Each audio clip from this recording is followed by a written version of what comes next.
guys, welcome to Khushi's Kitchen. Today I am going to prepare a beverage, raw mango milkshake or kacha amer sharbot from my home style beverage recipes. If you like the beverage, then press the like button and share it more with your family, friends and relatives too.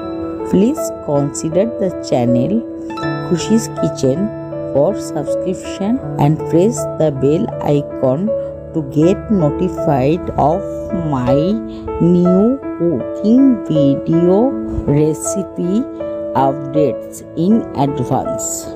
Let's start the video and quickly have a look to the ingredients which are needed for preparing this beverage.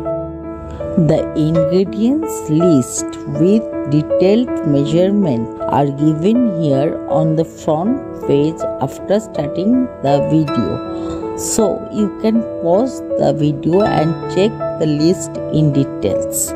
While preparing, I will also dictate the same step by step. কাঁচা আমের milkshake বানাতে এখানে আমি নিয়েছি কাঁচা আম 1 KG. প্রথমে আমগুলিকে ধুয়ে পরিষ্কার করে শুকিয়ে একটা পাত্রে নিয়েছি। এবারে একটি পিলার নিয়ে তার সাহায্যে আমগুলির খোসা ছাড়িয়ে নিচ্ছি। আমগুলির খোসা ছাড়ানোর পর এবারে আমগুলিকে টুকরো টুকরো করে ছুরির সাহায্যে কেটে নিচ্ছি। যখন আমগুলি কাটা হয়ে গেল তখন একটি মিক্সিং জার নিয়ে তার মধ্যে সবগুলি আমের টুকরো দিয়ে একটি আমের পাল্প বানিয়ে নিচ্ছি। যখন আমের পাল্পটা পুরোপুরি তৈরি হয়ে গেল, এবার একটি ছাঁকনি নিয়ে তাকে ধীরে ধীরে ছেঁকে একটি পাত্রে নিয়ে নিচ্ছি। আমের পাল্পটাকে ভালোভাবে ছাকার পর আবারও একটি মিক্সিং জারে আমের পাল্পটা নিয়ে নিচ্ছি। ওর সঙ্গে অ্যাড করছি বিট নুন, চিনি, প্লেন নুন এবং ভাজা জিরের গুঁড়ো পরিমাণ মতো নিয়ে আবারও মিক্সিটাকে ভালোভাবে ঘুরিয়ে নিচ্ছি। এখানে দেখুন আমাদের আমের পাল্পটা রেডি হয়ে গেছে শরবতের জন্যে।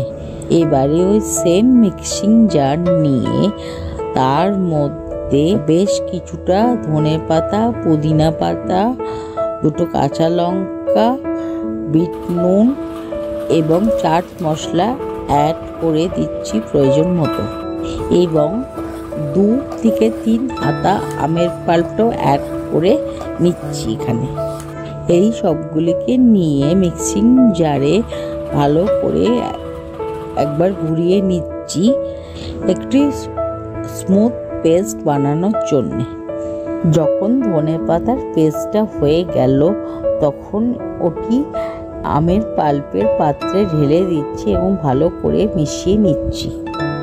এবারে আমের ওই পাত্রটা ফ্রিজারে রেখে দিচ্ছি বেশ কিছুক্ষণের জন্য ঠান্ডা হওয়ার জন্যে। শরবত বানানোর ঠিক 5-7 মিনিট আগে ওই আমের পাল্পটা বের করছি। একটু অল্প নর্মাল টেম্পারেচারে এসে গেলে পরে একটি মিক্সিং জার নিয়ে প্রথমে পাল্পটা দিচ্ছি, তারপরে মিল্কমেড বা কনডেন্স মিল্ক দিচ্ছি এবং পরিমাণ মতো চিল ওয়াটার অ্যাড করছি। এই সব কিছু মিক্সিং জারে একবার ভালোভাবে মিশিয়ে মিক্সিং জারটা একবার ঘুরিয়ে নিয়ে ভালো করে এইবারে শরবতের গ্লাসে ডাইরেক্ট ওই শরবতটা ঢেলে দিচ্ছি এবং গার্নিশ করছি কিছু কাজু বাদাম এবং কিশমিশ দিয়ে। তৈরি হয়ে গেল আমাদের স্বাস্থ্যকর কাঁচা আমের মিল্কশেক। এটি গরমের দিনে একটি অভিনব ড্রিঙ্ক, যেটা খেলে শরীর ঠান্ডা হয় এবং তার অনেক হেলথ বেনিফিটসও আছে। If you like the beverage, then do try it at least once at home and let me know by comments in comment section below. Today's video is over for the time being and will be coming back soon with a new cooking recipe. Till then, stay tuned, stay connected. Thanks for watching. Thanks to all.